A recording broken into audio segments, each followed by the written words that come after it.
All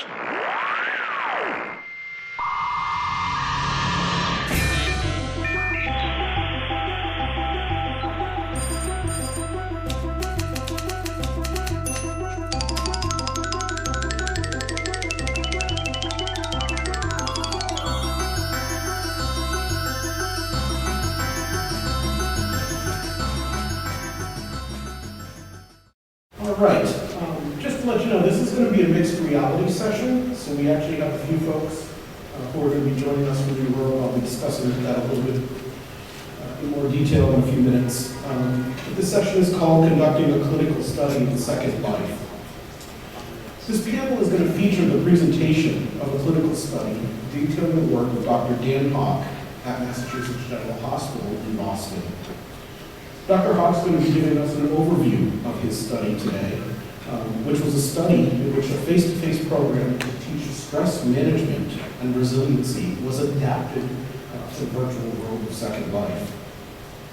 The project was performed using a unique collaboration between the Benson Henry Institute for Mind-Body Medicine and the Center for Connected Health at Partners Healthcare, which is the organization that runs many of the hospitals affiliated with Harvard and whatnot in Boston. In addition to the description of the results of the study, we're going to give you a walkthrough of the island. The folks in the world will actually give you a walkthrough of the island where the study was conducted. I'm going to go ahead and introduce some of the folks here. In world, that's me in the middle. To the right, we have Cooksbridge Chowderhead, who is Dr. Daniel Hawk at Massachusetts General Hospital. Dan Hawk is a neurologist at MGH, and he's an assistant professor at Harvard Medical School. His clinical interest is in the care of patients with epilepsy. He was an early adopter of computers and communication technologies to facilitate the care of his patients. He is a founding member of BrainTalk.org, a collection of over 200 separate online support groups for individuals with neurological diseases, and is a member of the Cook's Branch Initiative, a group formed by the late Dr. Tom Ferguson to promote a model of participatory online patient resources. He serves on a number of advocacy and advisory committees in support of patient-centered computing. His most recent research is on the ways in which online virtual environments can be used to facilitate healthcare. Joining us here physically, we have the real-life avatar of Filthy Fluna. And many of us know his in-world avatar, so that's why he decided to wear this wig, so that we might actually recognize him. Well, thank you for bringing that in, Liber. Filthy Fluna is Jeffrey Lipsky in real life. He's a real-life artist who specializes in abstract narrative artworks about virtual world culture. He's also a virtual world entrepreneur, educator, and arts community director and developer. Filthy's actually here because he participated in this study at MGH. Actually, you were in the session last fall, if I recall. Excellent. Also joining us today in world is Emmett Watkin. He is actually sitting to the left, I believe, in the screen that we see there. Emmett Watkin is Jason Innes in real life. He's a freelance software developer and systems implementation and validation consultant, whose professional history has meandered across the evolving landscape of internet-based computing technologies, from the ascent as a software project manager at Houghton Mifflin Company to the fully evolved. He was a community manager with ZDNet. His interest in computer-mediated communication stretches back to the days of BBSs and 300 baud modems, and he's been exploring online virtual worlds since they were made of text.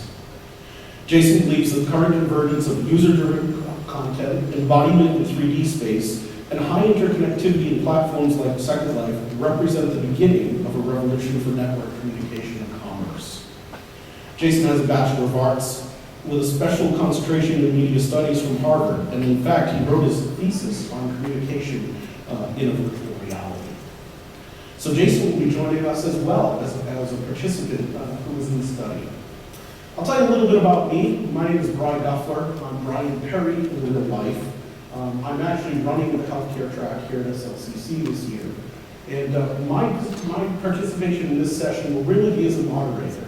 Though I will mention that I also participated in the study in the same time frame as Phil, though I think we were in different groups. So I was also a member of the study, so I might be answering some questions as well during any Q&A that you might have. So with that said, that's the introduction. I'm going to get out of the way, and we're going to switch over to Dr. Hawk, who's Crooks Bridge Chowderhead, and he's joining us live from Second Life.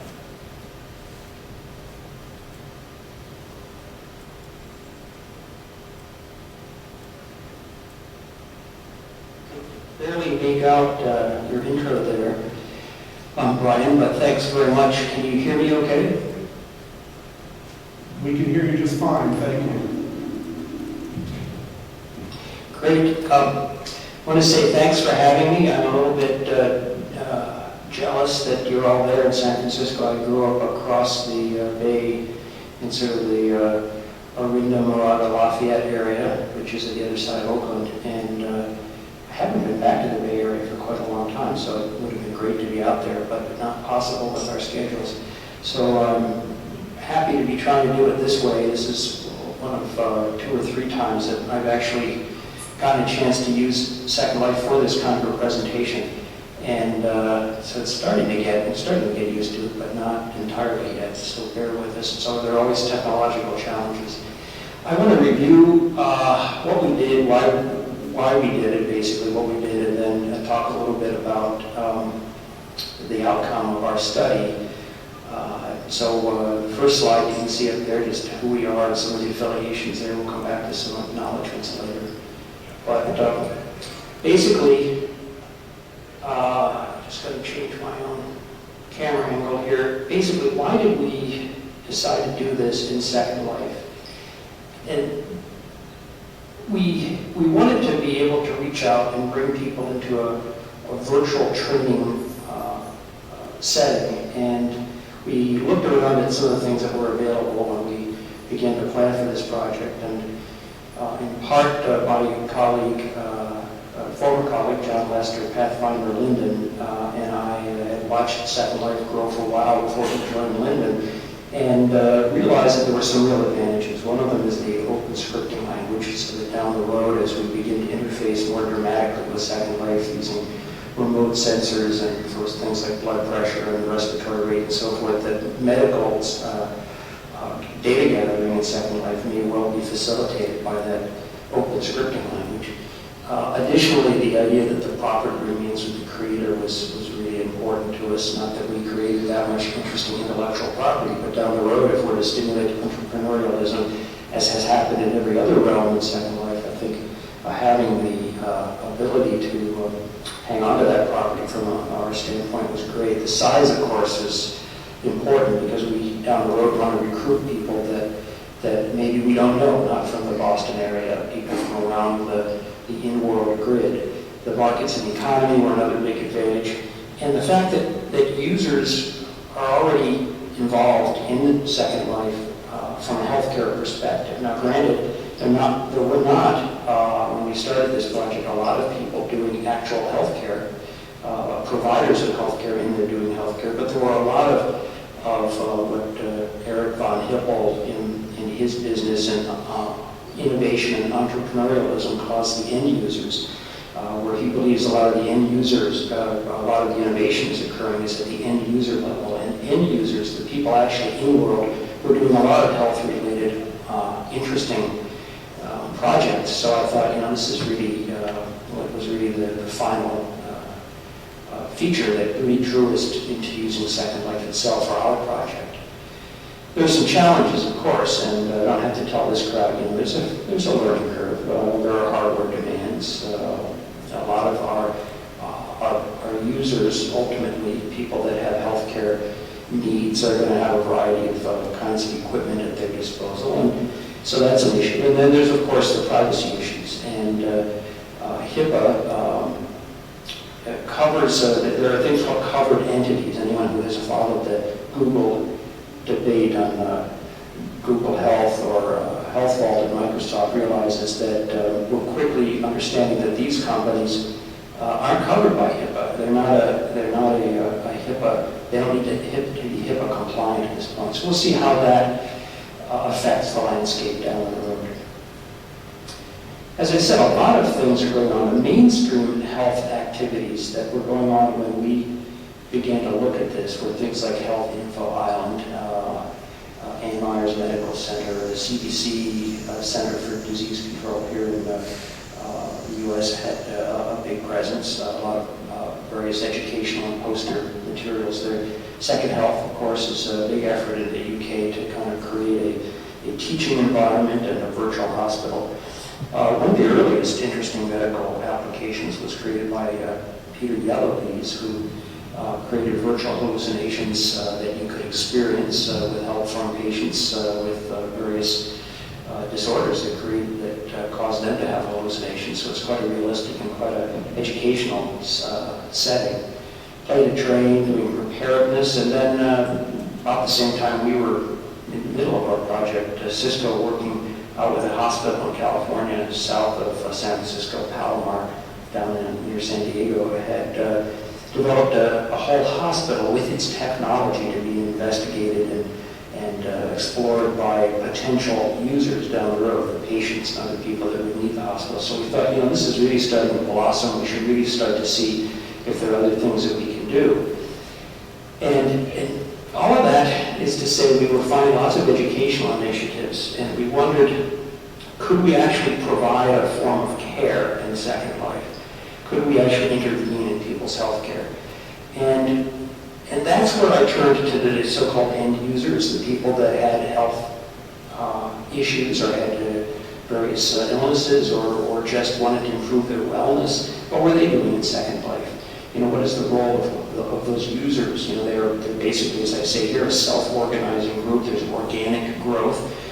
And one of the best examples of that, of course, is Dreams Island, which people here are probably fairly well familiar with. If not, I'll just tell you briefly about it.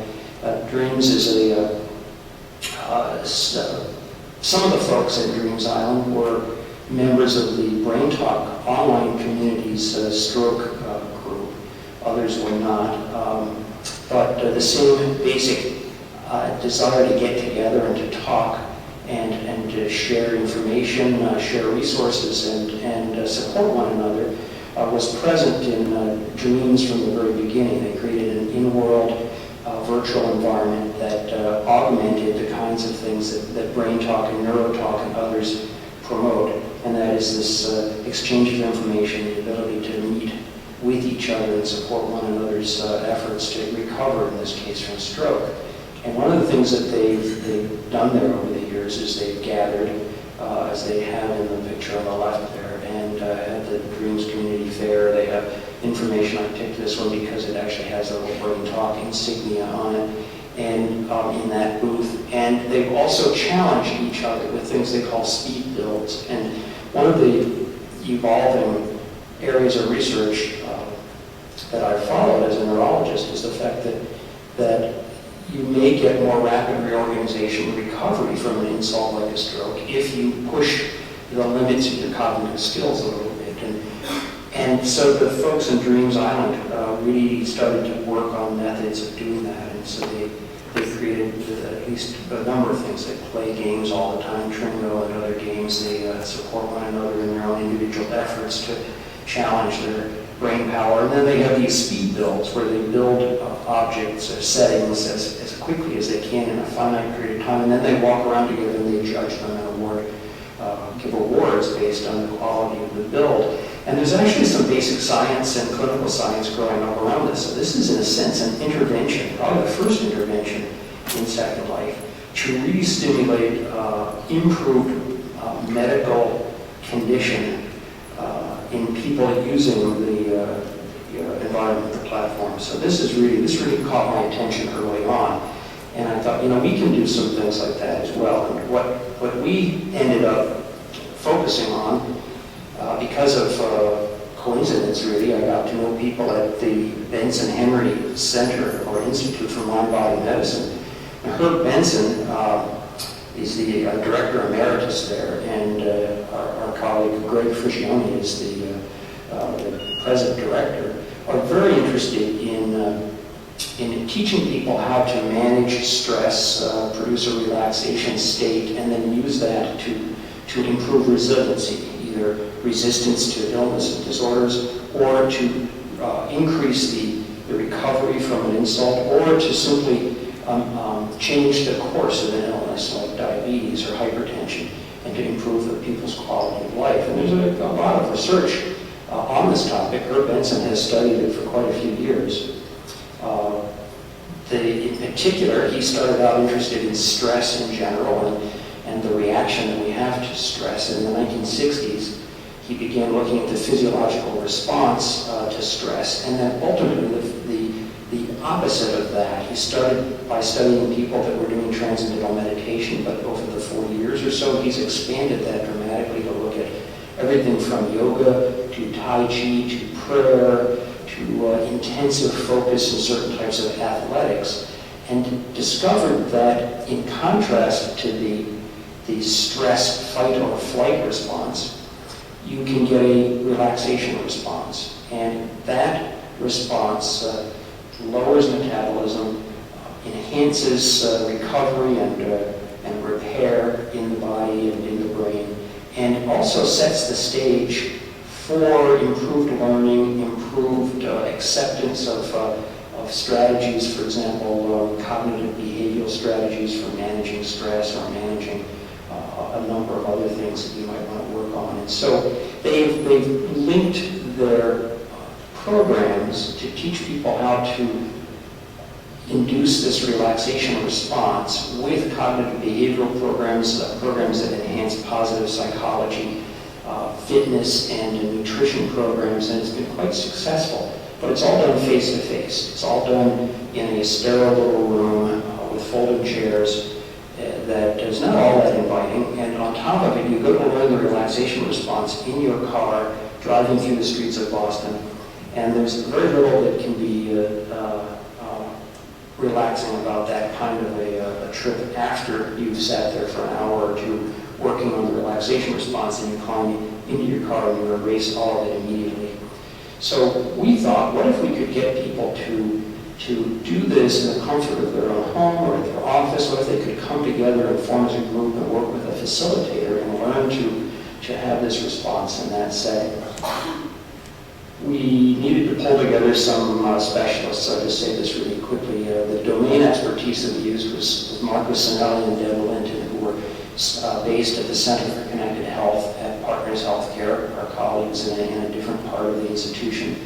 In the relaxation response realm, we used two people. Margaret Bain, Peg Bain is the clinician. Mariola Malik does a lot of the research work with them, and they were really, really invaluable. We needed project management and some assistance that I needed with just sort of the research, bureaucracy, paperwork, and that sort of thing, and Heather Bello helping with that. And then in terms of the overall design, there were two people that were very helpful colleagues of mine, that one at the Center for Connected Health. Alice Watson is the director of research there, and Albert Young was the director of research at the Benson Henry Institute at the time. So let me tell you a little bit about the design, and we decided to do a pilot study of several groups. We wanted to get in roughly 20 to 40 people. We ended up with 3 groups, and we wanted to recruit from the greater Boston area, at least in part because the exclusion criteria that we wanted to include are that you need to meet face-to-face at the beginning and at the end. And the reason for that is that the scales that we were using, the perceived stress inventory and a number of the other paper and pencil scales, are not validated for, say, the telephone, or certainly not online, and they've never been used, as far as I can tell, in a virtual environment. So the purists would say that, oh, you adapted these scales that have no validity in that platform. So we wanted to get around that by doing it face-to-face at the beginning and at the end. The other thing we needed to do at the beginning face-to-face was obtain informed consent, because this was a funded, actual,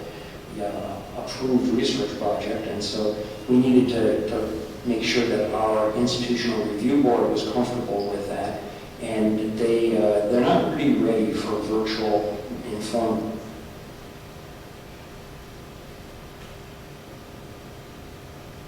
Need to meet face-to-face with each of our subjects, either one or the other, study personnel, Deb or Heather or someone, and get informed consent under those circumstances. So we wanted to overcome the learning curve. We wanted people to be familiar with Second Life. They didn't need to be expert, but they needed to be familiar. And they needed to not have any serious psychopathology. Nobody who was actively hallucinating or having real difficulties with coping in the world, because we just didn't want to skew our results in the wrong direction. We figured that most normal volunteers would probably have enough stress in their life for this to be useful. And in fact, the data that we've collected show that that was in fact the case. We ended up with an 8-week course that we developed out of the Benson Henry face-to-face 8-week course. We created a virtual area that will show you a tour. We'll do a tour and we'll talk a little bit about what we learned from the experience. And we needed to really focus on the exercises and teachings that were in that face-to-face program that could be adapted in this environment. So as I said already, and I'll skip quickly through this, we wanted people that could come face-to-face, at least initially and at the end. And so we used kind of local ads in the greater Boston area. We used some ads in Second Life, but we also tried to get people who were riding the subway, and we looked into looking at subway ads and these sorts of things, putting ads in the newspapers, and the kinds of things that Mass General and partners generally do to recruit patients. We got face-to-face consent. We used the validated measures, as I said. To create this space in Second Life, we really had to bring each other up to speed. So we had the folks from the Benson Henry Center teach us all about their course and their program. And we needed to show them as much as we could and teach them as much as we could about Second Life. And we did that over the course of several weeks. We met quite regularly and shared our knowledge and explored the capability and technology of this world, and all the while trying to maintain an end-user perspective, which it turns out that all of the people there were quite good at. They really reached into their skills to look at it from the perspective of a patient. Most of us have had the experience of being a patient or somebody who's stressed and coming in to do a course of some type, and so we really tried to get in touch with that. Then we had to acclimate our team to the virtual environment. The clinician, Peg Bain, and research associate or assistant, Mariola, and ultimately wanted to get real-world program kind of feedback, translation. That was really our goal. And we didn't want to, I think I have a slide here somewhere, we didn't want to, we did. We didn't want to overly develop the environment. In other words, in Second Life, you can pretty much do whatever you want in terms of environment, flying, and various features, and you could create an entire Buddhist temple if you wanted to, or buy one since there are plenty out there. And we wanted to recreate, to some extent, boring as it sounds, we wanted to recreate some of the basic parts of the face-to-face program in this virtual world. And so we didn't put a lot of energy into creating unique features. That'll be the next phase in our project. But for this, almost like you mimic going up to a teller at a bank by going to the ATM machine. We use that metaphor a lot. So this was a little bit more like the relaxation response training program, ATM machine. We really didn't get carried away with what could be done and the potential of Second Life. We wanted to make sure we encouraged a group exchange and group dynamics. So everyone who took part was granted creation privileges in the world. They had 24/7 access to the space, the teaching area, the meditation area, some of the other things we'll show you. And we allowed for continued group text chat, even while we were using voice, to do the training. So we had multimodal interactions between people, and as it turns out, that was actually quite educational for us, and something that the clinician and facilitator, Peg Bain, found to be surprisingly helpful. In the face-to-face world, of course, you sort of stifle little side conversations because they interfere, because they're the same modality as you're trying to use, talking to the people, so you don't want to talk over them. They begin whispering together, and this is a problem. In this setting, where you've got text going on in the background, it not only wasn't a problem, it helped to really cement the group and create some efficiencies of scale. So I have ended up at this point where we want to maybe walk around the space and at the same time talk a little bit about our experience with the project.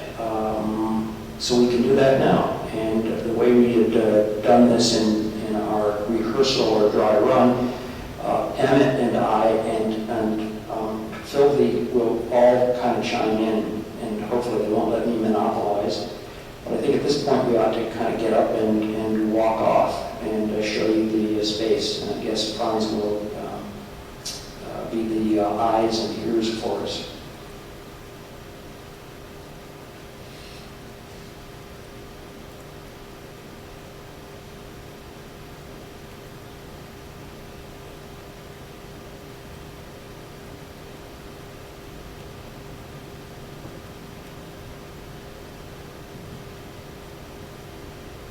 So Emmett, why don't we just reconvene over at the beginning of the path, and we can start talking from there. Sounds good.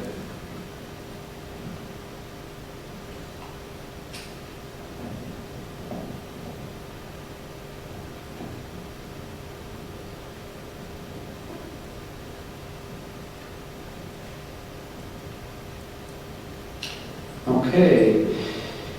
So I thought what I might do is just mention to the group, this is what we had in mind and what this is and what we had in mind, and then perhaps Emmett, you and Phil can both talk a little bit about your experience in this space and how it actually worked out. This is the place we thought everybody would meet, kind of like the waiting area or the water fountain, and kind of get together before they go in to meet with Peg and exchange ideas, and this would be a great gathering spot. And my understanding is it didn't work out that way. Well, I can definitely see the goal, and it does make a really nice entry into the environment.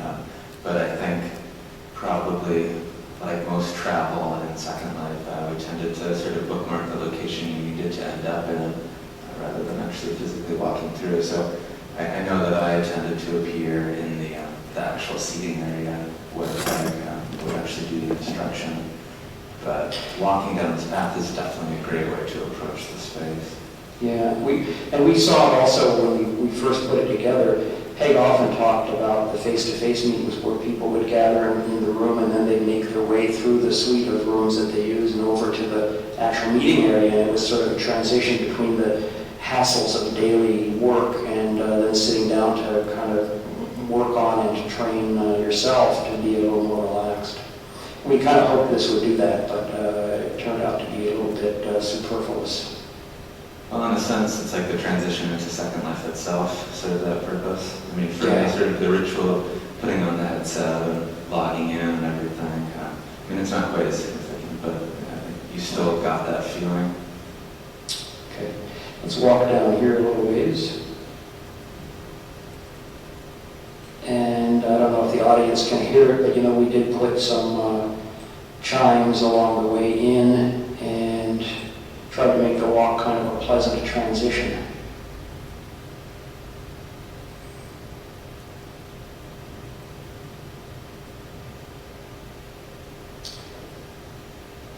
I'm proud to say that the koi and the pond were my innovation. I bought them, nice little sculpties. These orbs, these spheres, are HUDs basically, and you'll notice there's a number on each one as it rotates, and we activated the HUDs when the time came. That way you would walk in on the path, you'd take the HUD, and you would have the handout for that week. You would have any animations that were needed. For example, the week that we do yoga, you'd get a yoga animation. There would be touchstones, what we call touchstones, something to focus on, something to kind of have your mind concentrated on at certain points during the either meditation or whatever else might be going on. And so that was all packaged in the HUD and would be collected on a weekly basis as people walked down along here. I think that was relatively successful. There was a little bit of sort of training issue at the beginning about how to activate and position the HUDs, but it did package things nicely. Yeah, I heard that.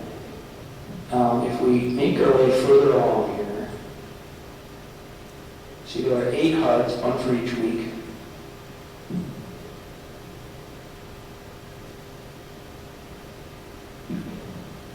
And as Emmett mentioned, most people sort of just teleported right into this area up here, either the steps or right on the platform. But as you go between these two willows and up the steps, you're on our meditation platform.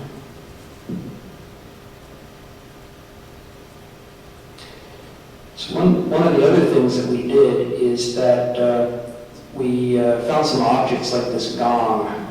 There was a survey that people needed to fill out on a weekly basis, and we would embed things like that into an object like this gong. And the idea was that as you left, or at some point before your session, actually, you were supposed to fill out the survey that basically helped us track, especially Peg, the clinician, how much time you really spent trying to do some of the exercises from the week before, what you may or may not be having trouble with, the amount of stress in your life during that week, and what response you may have had to that. And most people were pretty good about filling those out and clicking the submit button in a timely way. What we embedded in the gong was basically the URL to a SurveyMonkey survey that allowed us to track that stuff. And if any of you are thinking of doing clinical research using these kinds of tools, just remember to check with your institutional review board before using SurveyMonkey. That was my, I always try to pull out one major conflict with our institutional review board per study, and that was it with this one. Sounds like an interesting story. Yeah. Any thoughts on that, Filthy or Emmett? Or?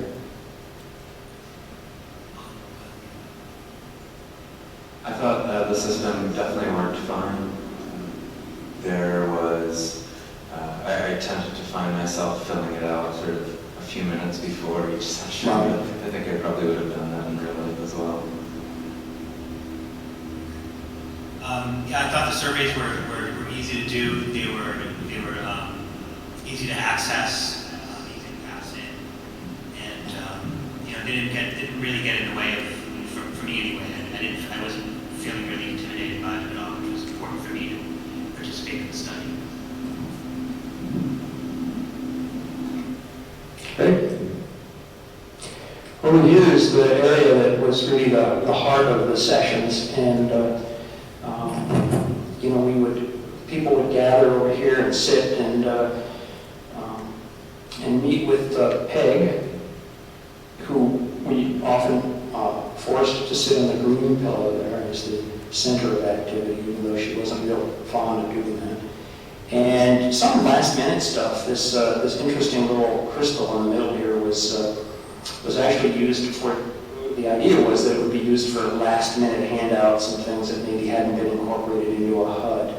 And I can't remember if that was particularly successful or how many groups had to do that. Probably by the third group, there wasn't a lot of last-minute stuff. But do you guys know of any times that we actually ended up having to use that?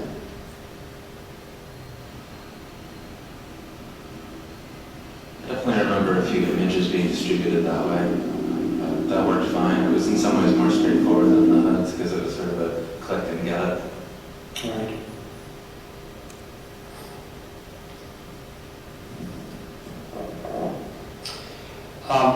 Over to the right is a screen that in the first session especially, and to some extent the second session, the clinician, Peg Bain, would give essentially a little PowerPoint or slide presentation on some of the stuff I reviewed with you as well, the relaxation response, what it is, what's the stress response, this sort of thing. And I think I can activate it from here. And yeah, you can see the slides are there, and this was there actually left out so that people could come back to the space later if they wanted and review the PowerPoint slides and sort of look at, refresh their memory.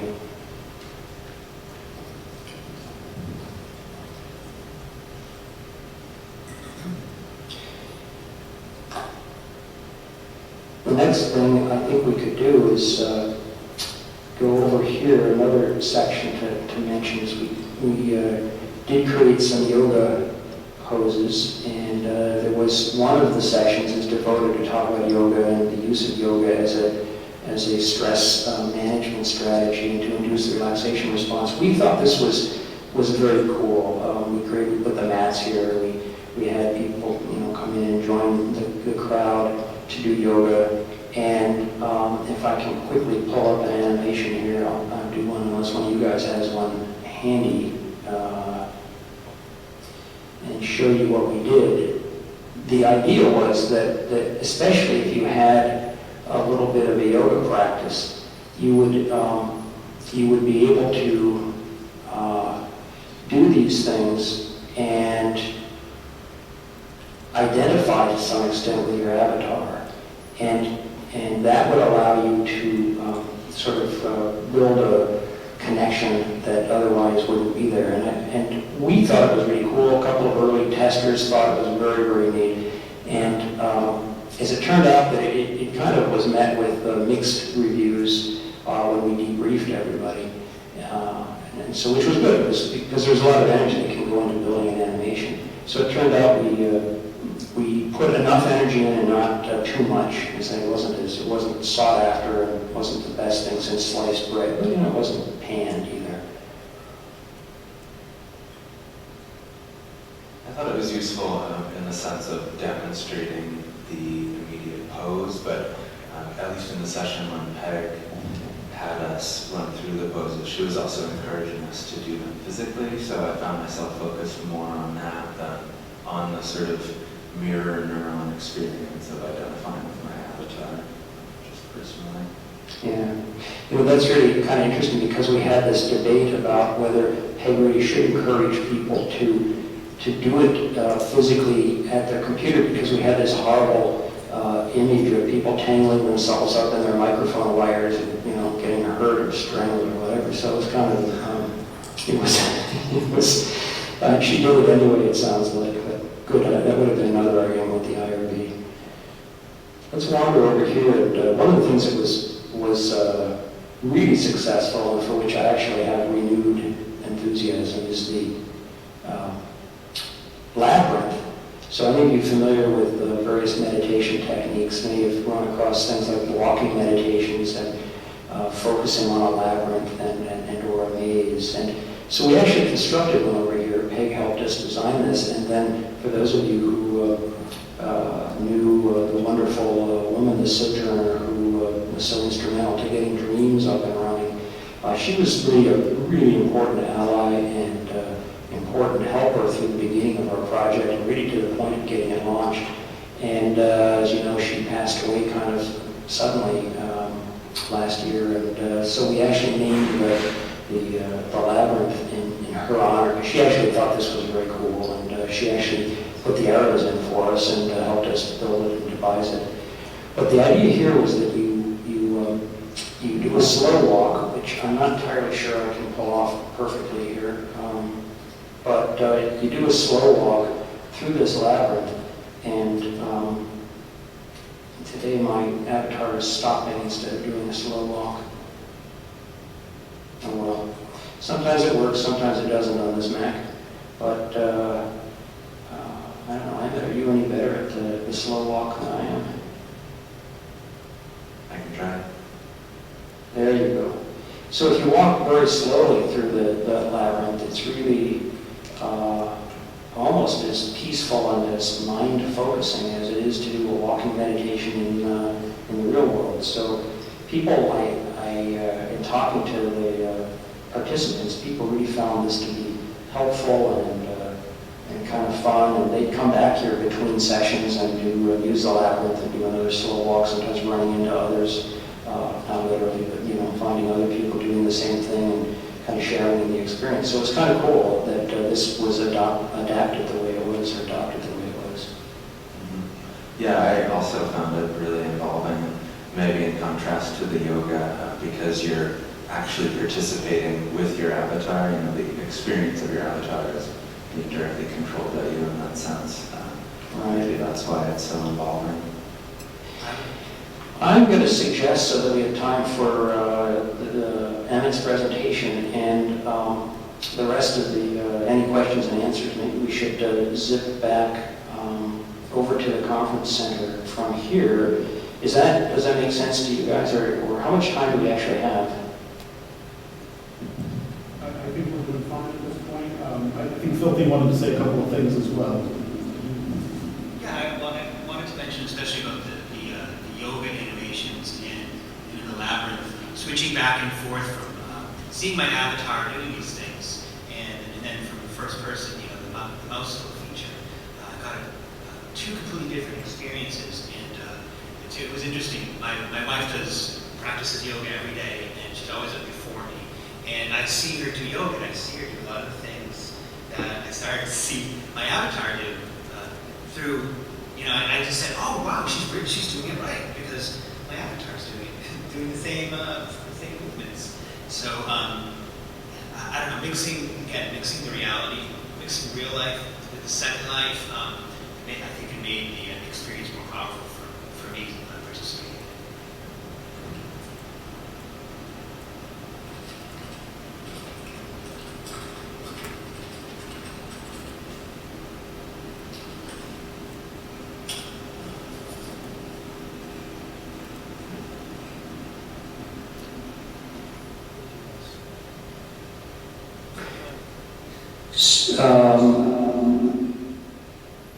I could hear myself really well there for a second, but it was delayed. I'd get very confused with that.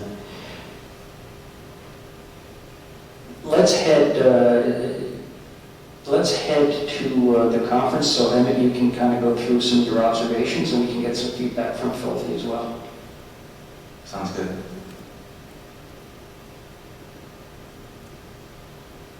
Folks, while you're flying, I just wanted to let you know that Filthy was, the folks in the room did hear Filthy give his comments. He was talking about how he liked the fact that real life yoga matched the yoga that he saw in this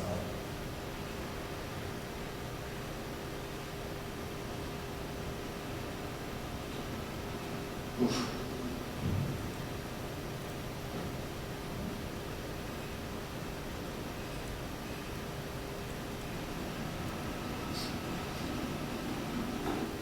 So, should I begin my presentation?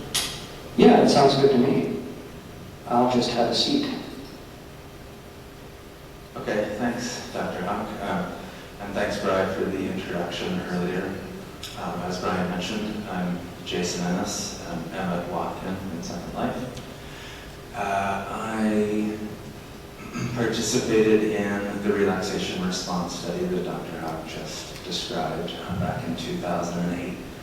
And my interest in it was both personal and then, like everyone, personally experiences stress, and also professional, because with Brian, I'm one of the co-founders of the Resery, which is sort of a project focused on looking at ways to incubate efforts to use Second Life and other virtual worlds technologies in the healthcare industry.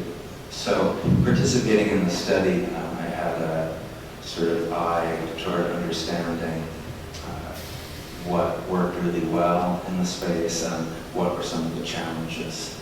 And I felt that running the study in Second Life or in a virtual world in general had some clear advantages and some subtle advantages, and also some disadvantages. Some of these would be fairly straightforward and obvious to anyone experienced in Second Life, but some of them are more subtle.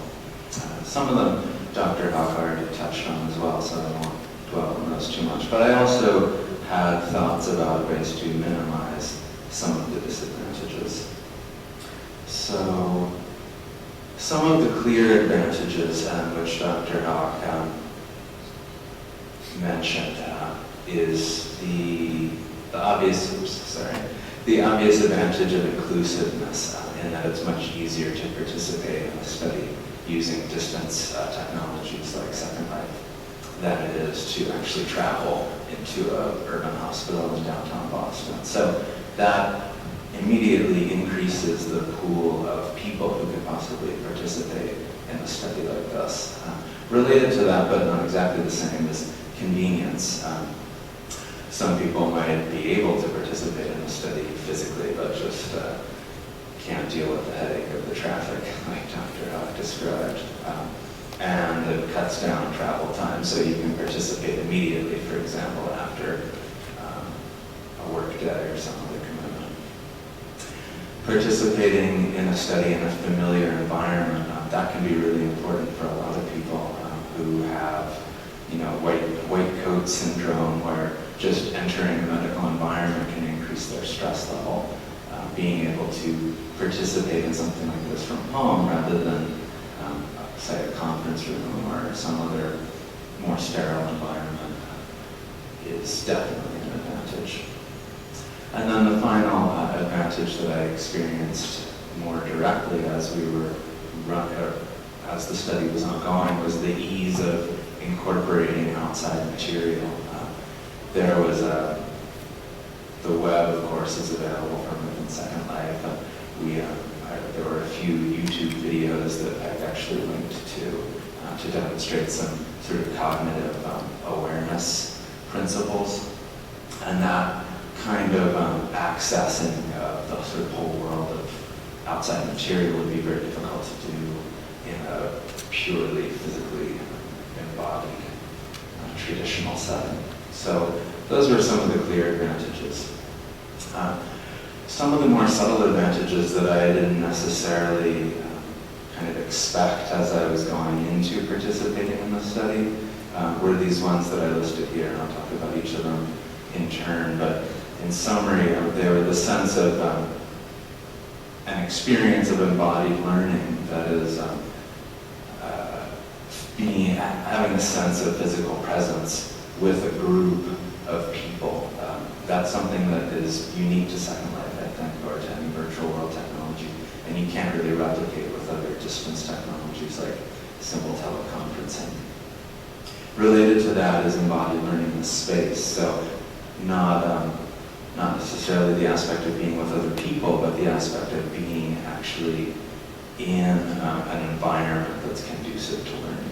And then finally, and Dr. Hart mentioned this as well, the availability of multiple communication channels, both voice or text, as well as private messaging. So diving into those a little more deeply, my experience of participating in the study with a group was something that I didn't really expect to feel as strongly as I did. Of course, in a traditional physical setting, you would walk in and you would see the same people week after week, you'd see that physical presence. And I found that I had that experience basically as strongly in Second Life as I would have in a physical environment. So that sense of being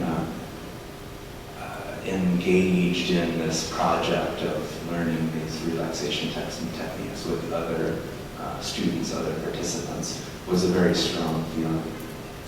And I could see how it would be a powerful antidote to a feeling of isolation that somebody might bring with them, or that somebody might experience if it was a less sort of virtually physical shared experience, like a online teleconference, for example. And finally, I think that being embodied with a group, I mean, this applies to many, many contexts in Second Life, but it engages the sort of social mind where you find yourself participating that much more fully. In the tour, you saw that sort of seating area where we actually spent most of our time, and the way the cushions were positioned. And something as simple as the way the cushions are positioned engages a whole complex of really powerful sort of psychological dynamics. I mean, from the sort of centrally focused one where Peg, the instructor, would sit, the sort of inherent sense of focus that brought, but also just the sense that, I had my favorite cushion that I like to sit on every week, and something as simple as that really draws the mind into the experience in a way that, for example, a list of names on a Skype conference just came. So I thought that was a powerful sense of participation. Related to that is the fact that these avatars exist not just in relation to each other, but in relation to a space. Obviously, the space engages the senses more completely, so you hear, you see, you even touch the material in a sense. The physicality of sitting on the mats, of participating in the yoga poses, of walking the labyrinth, all of those engage the body and the other senses in a really special way. And finally, the use of space can distinguish different activities. So like Dr. Hawk was saying, the entry pathway, walking the entry pathway brings with it a certain mindset. Of course, as we also mentioned, after the first time, I just teleported right into the seating area. But even with that, the sense of the yoga environment, the labyrinth, and there's another sort of listening stations area that we can see on the tour. But the physical separation of those spaces reinforces the different functions of those spaces, which then in turn kind of reinforces the sort of pedagogy involved in the teaching side of it all. And the final sort of subtle advantage that I want to talk about, and which Dr. Hawk also mentioned, was the fact that Second Life supports a variety of different communication channels. So there were a number of people within our group who clearly preferred the use of voice or clearly preferred the use of text. And a lot of the people who participated, answering Peg's questions or offering their insights or their experiences over text were probably people who either weren't comfortable using voice and therefore were drawn into the experience in a way that they couldn't have been if it was only voice. And then also the kind of back channel, the availability of private chat as well as group chat, to kind of talk simultaneously with Peg simultaneously with the instructor without actually interrupting her. Increased both the cohesiveness of the group and also the ability to give feedback to Peg. So I think that that's definitely an important part of the technology. Some of the disadvantages, which I'll just sort of run through because many of them are, again, pretty obvious to people familiar with the technology, is that their unfamiliarity with the technology can cost time. Even in the study group, as Dr. Ack mentioned, that was screening for some sort of familiarity, there were still some complicated things.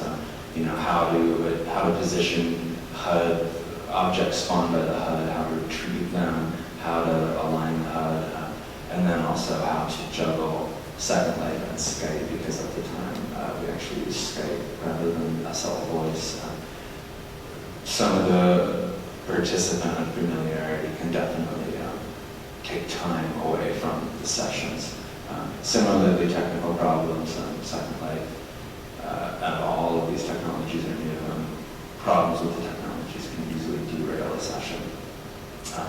The next, again, kind of related to that, though, the sort of wow factor of all of it can actually be distracting to some degree. Having your avatar run through these yoga poses can actually be, for example, such a novel experience that you actually fail to stop and actually look at the yoga pose in a way that kind of a lower tech, more familiar solution like a quick video wouldn't be quite as distracting.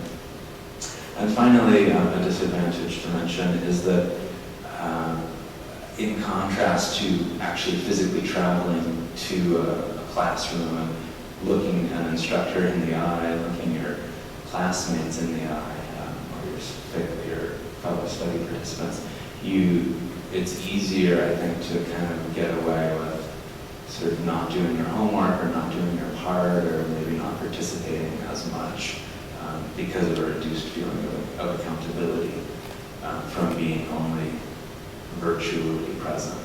Now that's different individuals would respond to that in really different ways, I think, depending on how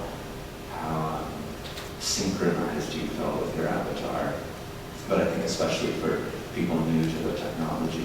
That could be a risk, and it could lead to reduced compliance with the study's protocol.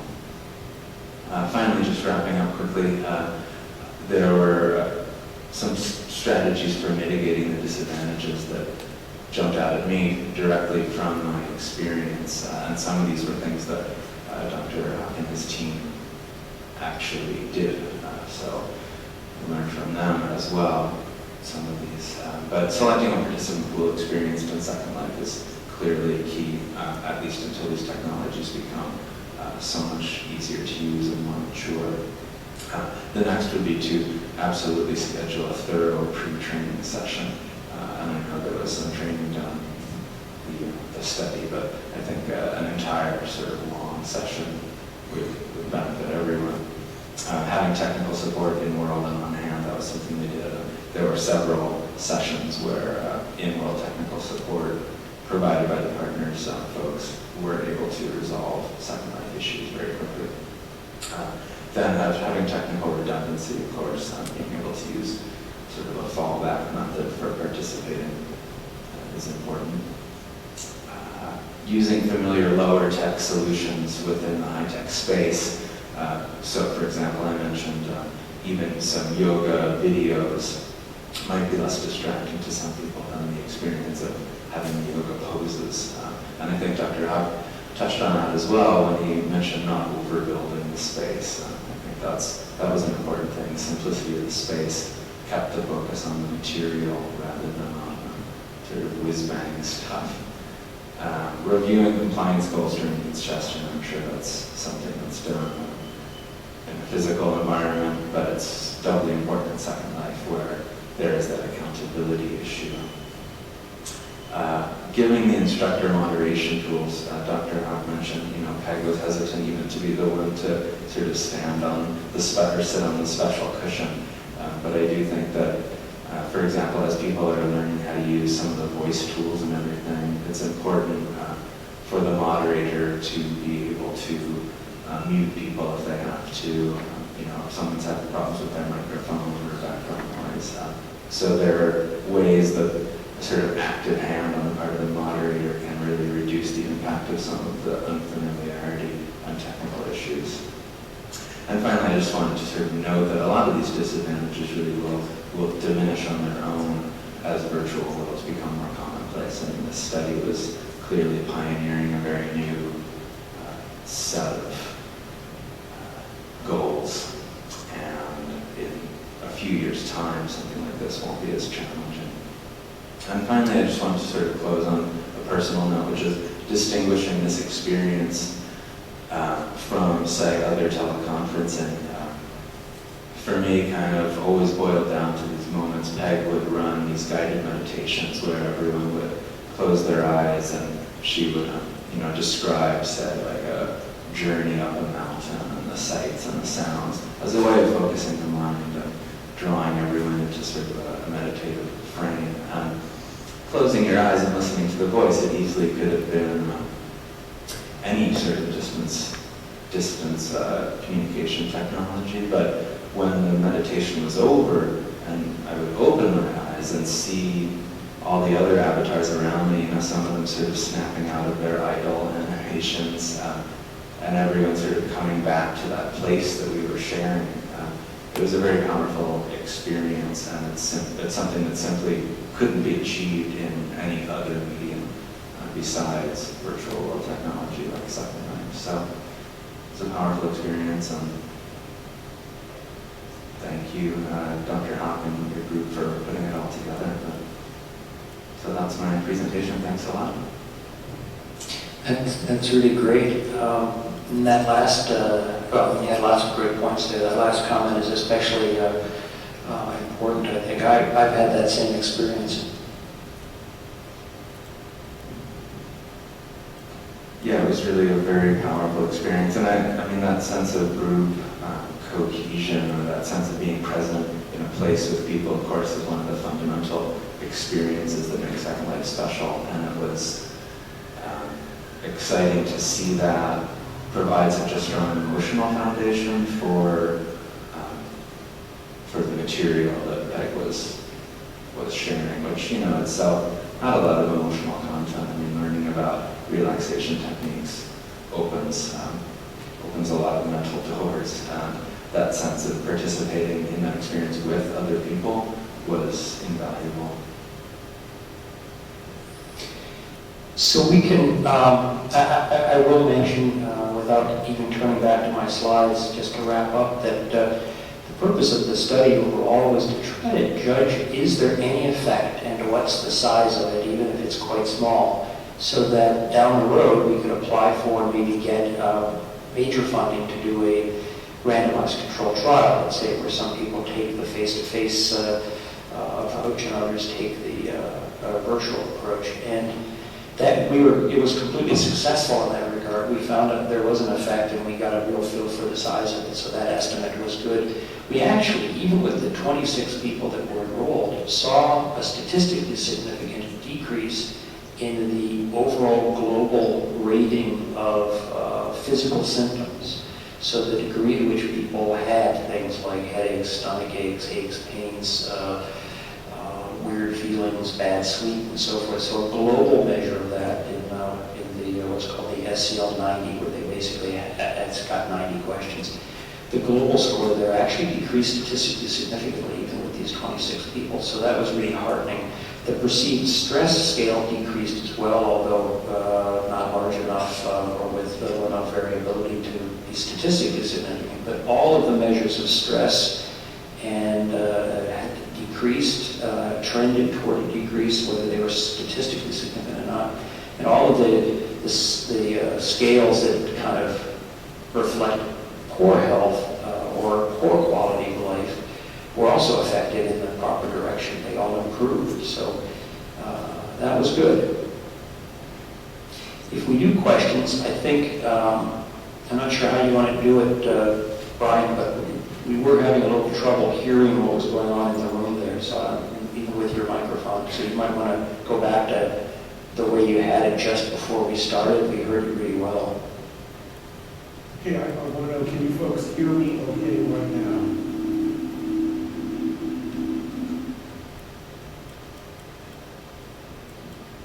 Are you able to hear me as well?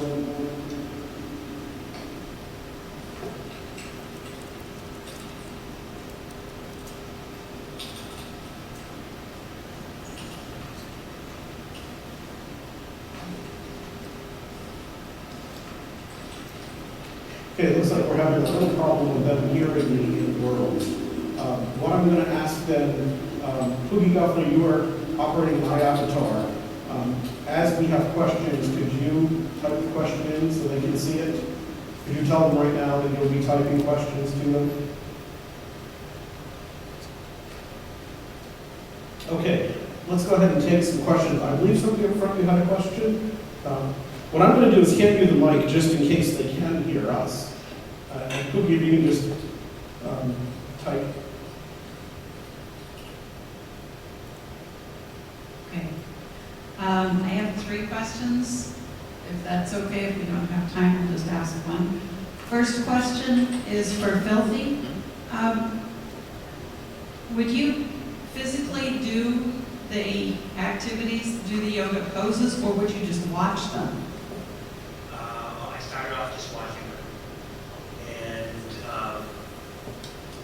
and I would do.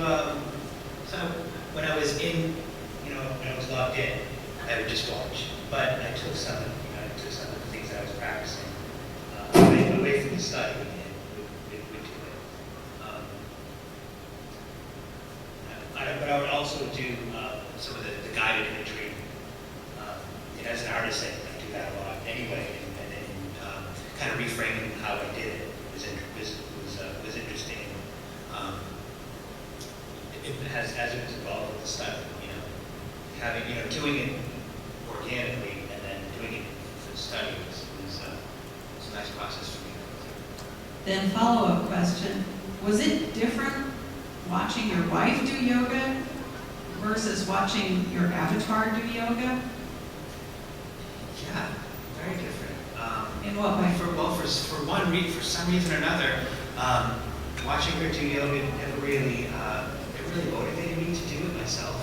and maybe it was hard personally because of what time she was doing it, in the morning, and before I would kind of wait up to see her do it. But it seemed, well, if Filthy's doing it, and it's under my schedule, then I can, it's a little bit more motivating to do it, not in front of the. Interesting. Okay, final question, and then I promise to give it back.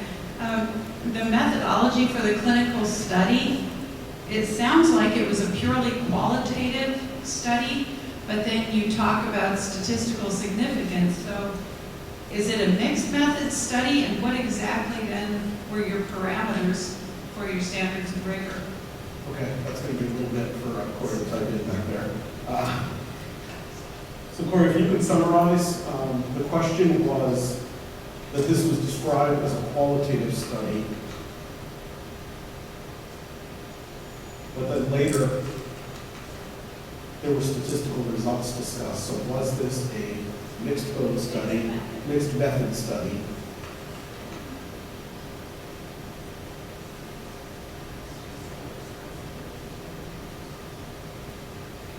Yeah, we'll read it for you. We will read the answer back. They're going to speak audio to you back. We're just typing to them because they can't hear us. This is just to get around the audio issue that we're having.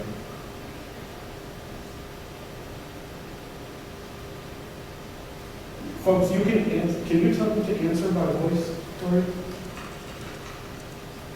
They should not type back to us.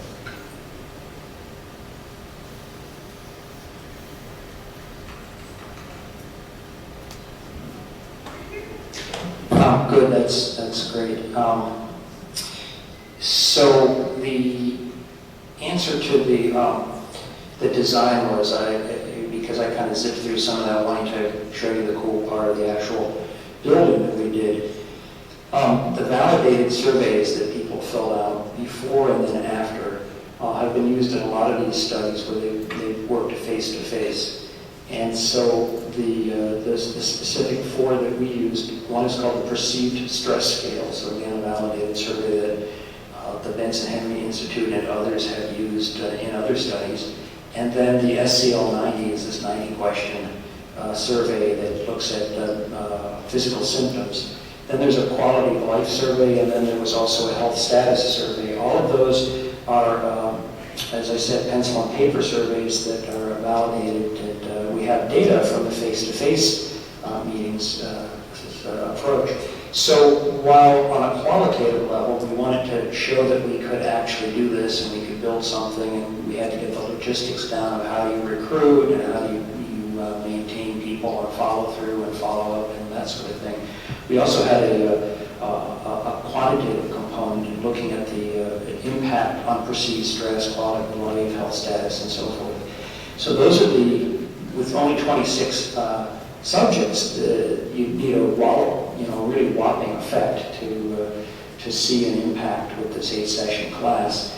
And it actually worked for some of the scales. Others, there was a decrease, as I said, in the right direction, or an increase in the right direction, but no statistical significance. But the physical symptoms did decline dramatically over the 8 weeks as a group. Again, 28 people was all it was. You relay thank you. So you relay thank you. Do you have any other questions? Does anyone have a question for either Filthy here or the folks that are visiting? I'd actually be curious, Dr. Huck, was there enough information Yes, dark. was there enough information from this study to actually compare the results to the established data from the face-to-face normal sessions, or was that not the goal of this study? You have my Well, that was one of my goals, to compare. I imagine everybody at the other end could hear the question, but the goal, in terms of, in the jargon, in the business, it would be called using historical controls.